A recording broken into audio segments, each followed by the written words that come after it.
Saudara sekalian, hari ini kita masuk pada tanggal 14 Februari 2012. Dunia memperingati hari ini sebagai Hari Valentine, Hari Kasih Sayang. Nah, di dunia sekuler, Hari Kasih Sayang ini cukup megah dirayakan. Disebut juga dengan Hari Cinta. Hari yang penuh dengan kemegahan dan juga menyemarakkan kehidupan manusia. Apa itu cinta, saudara? Cinta itu bisa membuat dunia berputar lambat. Dan cinta juga membuat dunia berputar cepat. Mengapa demikian? Orang yang sedang bercinta, mereka bisa tanpa terasa merasakan kok waktu berjalan cepat sekali. Tapi mereka yang sedang putus cinta, cinta yang bermasalah, mereka mengatakan kok waktunya lambat sekali. Beribu-ribu bahkan berjuta-juta lagu, buku, majalah, bahkan film diproduksi yang dibumbui dengan nada cinta. Saya masih ingat ketika film percintaan yang berjudul Titanic diputar di kota Surabaya. Atau di Indonesia lah, atau di luar negeri juga. Hampir setiap hari, selama 1 bulan penuh dan lebih, semua bioskop itu penuh dengan penonton yang antri. Nah, saudara, hari ini saya ingin mengajak kita untuk lebih mengerti atau memahami sedikit tentang tanggal 14 Februari yang disebut Hari Valentine ini. Nah, kalau kita perhatikan lebih lanjut, sebenarnya ada 2 pendapat mengenai hari sejarah ini, yaitu Valentine. Yakni pendapat yang pertama mengatakan hari Valentine ini berasal dari perayaan Lupercalia. Pada zaman Romawi kuno, masyarakat menyembah dewa Lupercus untuk menjaga ternak-ternak piaraan mereka. Sehingga setiap bulan Februari, masyarakat Romawi menyelenggarakan pesta untuk menyembah dewa itu. Nah, salah satu adat yang biasa dijalani adalah dengan menuliskan nama perempuan di selembar kertas dan menempatkannya di dalam sebuah kendi yang besar. Lalu setiap pemuda akan mengambil 1 nama dari kendi tersebut. Para perempuan dan laki-laki yang berpasangan kemudian akan terus bersama sampai perayaan Valentine tahun depan. Itu pendapat yang pertama. Pendapat kedua bahwa hari Valentine berawal dari masa kekuasaan Raja Claudius. Ia menganggap bahwa para pria yang sudah menikah akan menjadi prajurit yang lemah. Maka ia melarang pernikahan di daerah kekuasaannya. Pada zaman pemerintahan Raja Claudius ini, hidup seorang pendeta Romawi yang bernama Valentinus. Nah, ia berusaha melawan perintah raja dan secara diam-diam menikahkan pasangan muda yang saling jatuh cinta. Nah, pada akhirnya ia ditangkap dan dipenjarakan. Nah, setelah kematiannya, Valentinus kemudian diangkat menjadi santo. Meskipun banyak versi mengenai peristiwa ini, pada tahun 496, Paus Gelasius menetapkan hari Valentine sebagai hari untuk memperingati Santo Valentinus. Sekarang apa simbol dan tradisi di hari Valentine? Simbol yang paling umum digunakan pada hari Valentine ini adalah hati, saudara. Menurut kepercayaan kuno, hati adalah sumber dari berbagai macam emosi. Kemudian hati dikaitkan dengan emosi cinta. Simbol lainnya adalah bunga mawar merah. Bunga mawar merah ini dipercaya sebagai bunga kegemaran Dewi Venus, Dewi cinta Romawi.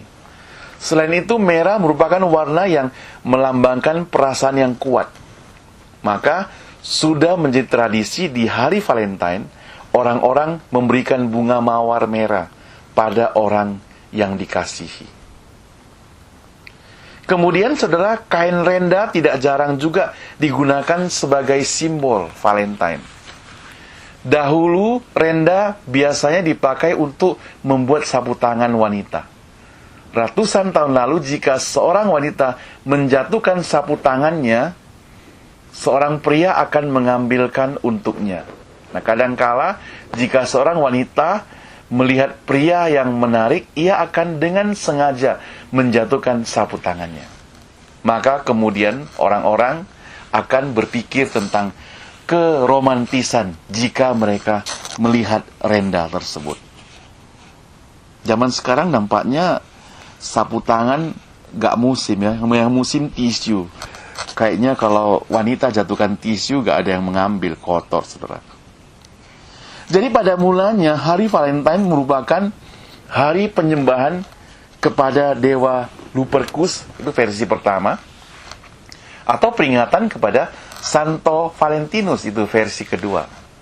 Akan tetapi seiringan dengan perubahan zaman, hari Valentine kemudian bergeser menjadi hari untuk mengungkapkan cinta kepada orang-orang terdekat kita dengan berbagai cara. Misalnya, memberi bunga mawar, memberikan coklat atau makan malam yang romantis.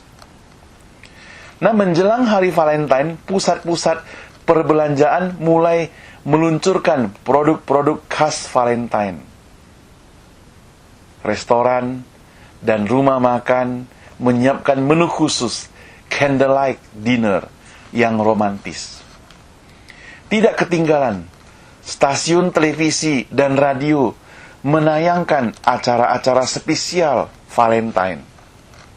Dan gereja juga kadang-kadang terbawa-bawa merayakan hari Valentine. Saudara, apa yang dunia bicarakan tentang cinta? Kata cinta atau disebut dengan I love you sangat populer sekali. Saya yakin semua orang tahu artinya. Dalam bahasa Indonesia, aku cinta kamu. Bahasa Jerman katakan ich liebe dich. Mandarin katakan wo aini. Lalu teman-teman di Jepang katakan kimi o aishiteru. Lalu orang Korea katakan dangsinol sarang hio. Spanish katakan te amo. Bahasa Jawa katakan kulo tresno kale panjenengan. Dan banyak lagi.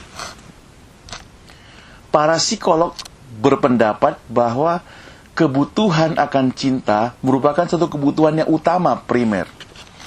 Demi cinta, orang mendaki gunung yang tinggi. Demi cinta, orang mau menyeberangi lautan.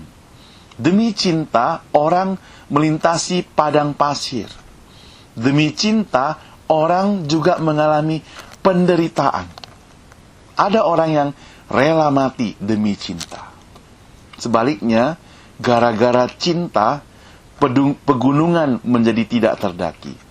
Lautan pun tidak terseberangi. Penderitaan menjadi kemalangan hidup. Itu bisa terjadi. Cinta membuat bunga bertumbuh mekar. Cinta membuat senyum melebar. Cinta membuat makanan menjadi enak walaupun hambar. Cinta membuat tidur menjadi nyenyak. Cinta membuat orang tidak pelit. Cinta membuat semangat untuk belajar. Namun sebaliknya, cinta juga membuat bunga seakan-akan menjadi layu. Cinta membuat air mata bercucuran. Cinta membuat susah tidur. Cinta membuat nilai di sekolah jadi jeblok. Cinta membuat orang susah konsentrasi kerja. Cinta juga menyebabkan orang bunuh diri. Lihat saudara, begitu lihai dan dahsyatnya cinta. Jika kita sepakat bahwa kata cinta atau kasih meresap dalam masyarakat manusia, secara historis maupun masa kini saudara, kita pun harus sependapat bahwa kata tersebut adalah kata yang paling membingungkan. Perhatikan, kita mempergunakan cinta dalam 1001 cara. Kita mengatakan, I love ice cream. I love cats. I love my car. I love my house. I love my job. I love my wife. I love my book. I love my country. Dan sebagainya. Kita gunakan cinta untuk benda, untuk makanan, untuk hewan, untuk negara, untuk buku, dan untuk sesama kita, bahkan untuk Tuhan kita. Kalau kita belum merasa kebingungan dengan cinta ini, marilah kita lihat lagi yang lain. Ketika seorang pria, dia katakan cinta, itu berarti dia ingin supaya orang yang dicintai itu juga mencintainya. Nah, cinta yang ditawarkan oleh dunia nyata sifatnya itu saling mencintai. Kita mencinta, orang itu juga mencintai. Ketika engkau masih kaya, ketika engkau masih muda dan cantik, ketika engkau masih tampan, ketika engkau masih sehat, ketika engkau masih baik, aku cinta. Itu cinta yang ditawarkan oleh dunia. Namun pada saat engkau jatuh miskin, sayonara katanya. Pada saat engkau tidak cantik lagi, goodbye my love, kata dunia. Saat mereka jahat padamu, kau katakan cai cien, selamat tinggal. Itu bahasa Mandarin. Saudara, itu cinta yang tidak sejati tentunya. Orang yang sedang jatuh cinta mempunyai konsep bahwa kekasihnya tidak pernah berbuat salah. Si ibu bilang bahwasanya sang kekasih itu ada kekurangannya. Namun yang sedang terbuai cinta tidak melihat apa-apa kekurangannya. Ibunya bilang, sayang, apakah kamu sudah pertimbangkan dengan seksama? Dia tanya anaknya. Maka yang terbuai cinta mengatakan, mama jangan curiga. Itu dia pria satu-satunya yang paling baik di dunia. Dahsyatnya cinta membuat kita begitu egois. Dan membuat dunia seakan-akan menjadi milik dua orang saja, saudara. Sewaktu saya SMA kelas 3, saya masih ingat ada peristiwa yang sangat-sangat luar biasa, tanggal 29 Juli 1981. Pada waktu itu hari pernikahan Pangeran Charles dari Inggris dengan Putri Diana Spencer. Berita persiapan pernikahan dan sampai hari H-nya senantiasa diberitakan secara besar-besaran baik di media cetak maupun televisi. Semua orang kagum akan kecantikan Putri Diana ini, terutama wajahnya dan model rambutnya. Dalam waktu yang cukup singkat, banyak sekali anak-anak gadis, bahkan juga kaum ibu, yang memotong rambut model Putri Diana ini. Siapa yang tidak kagum seorang putri kerajaan yang cantik? Namun kita lihat apa yang terjadi dengan cinta mereka. Ternyata cinta anak manusia itu bukan masalah cantik atau tampan, tetapi dia harus lebih dari yang disebut dengan kesetiaan. Saudara, impian orang yang sedang dimabuk asmara adalah kebahagiaan yang sangat perfect. Bayangannya adalah tidak ada pertengkaran sama sekali. Yang ada adalah saling mengasihi saja setiap hari. Tatkala melihat pasangan lain penuh persoalan, mereka katakan hal itu tidak akan berlaku bagi kita. Waktu berjalan, tibalah ucapan selamat datang di dunia pernikahan. Ternyata, saudara, tidak seperti yang dibayangkan. Kadang perdebatan, perselisihan, pertengkaran, bahkan dari yang masalah-masalah kecil juga terjadi.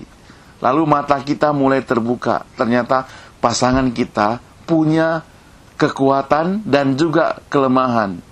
Dan juga punya kekuatan menyakiti hati kita. Sebelumnya konsep seperti itu tidak ada. Itu cinta. Saudara, apa yang Alkitab bicarakan tentang cinta ini? Ketika dunia memperingati hari Valentine seperti saat ini, maka di mana-mana bertaburan kata cinta. Di supermarket ada cinta. Di rumah sakit ada cinta. Di bus ada cinta. Di mana-mana kita mendengar, kalau kita membaca kata-kata cinta. Ada card Valentine, ada hadiah-hadiah cinta. Saudara, banyak sekali. Saudara, tentu ini bukan cinta yang diharapkan di dalam Alkitab. Ada 4 prinsip yang dipaparkan oleh Rasul Paulus dalam 1 Korintus 13 ayat 4 dan sampai 8 yang berhubungan dengan cinta. Yang pertama, cinta itu membangun kualitas dan kualifikasi orang percaya pribadi sehingga di dalam hidupnya memancarkan cinta Kristus. Jadi, cinta pertama adalah cinta kasih Kristus menyentuh hati kita dalam kehidupan kita. Dan Paulus menegaskan bahwa cinta itu sabar, murah hati, tidak cemburu, dan tidak memegahkan diri, serta tidak sombong. Namun, dunia mengajarkan cinta yang semakin materialistis, egois, individualis, sehingga menurunkan kadar tentang cinta. Manusia tidak diarahkan mencintai diri sendiri saja, tapi karena Tuhan mencintai kita, kita harus mencintai orang lain. Yang kedua, cinta membangun mutu hubungan kita dengan sesama, antara lain sikap, interaksi, karakter, dan komunikasi. Maka Rasul Paulus mengatakan, ia tidak melakukan yang tidak sopan. Selama bersosialisasi, setiap orang percaya seharusnya berusaha agar ucapannya tidak terkesan kasar. Karakternya harus berubah. Sebaliknya, ia harus memiliki kasih Kristus yang mengerti perasaan sesamanya. Itulah kalau kita mau memperingati hari kasih sayang itu. Kita harus menerapkannya bukan tanggal 14 Februari saja, tapi setiap hari. Yang ketiga, kasih membangun mutu hidup orang percaya di dalam menyelesaikan masalah atau konflik. Paulus mengatakan, ia menutupi segala sesuatu, percaya segala sesuatu, mengharapkan segala sesuatu, sabar, menanggung segala sesuatu.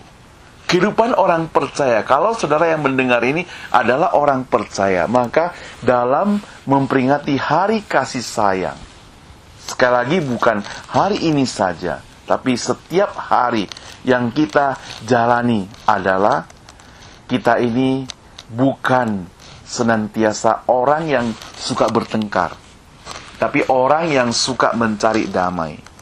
Orang yang mengalah.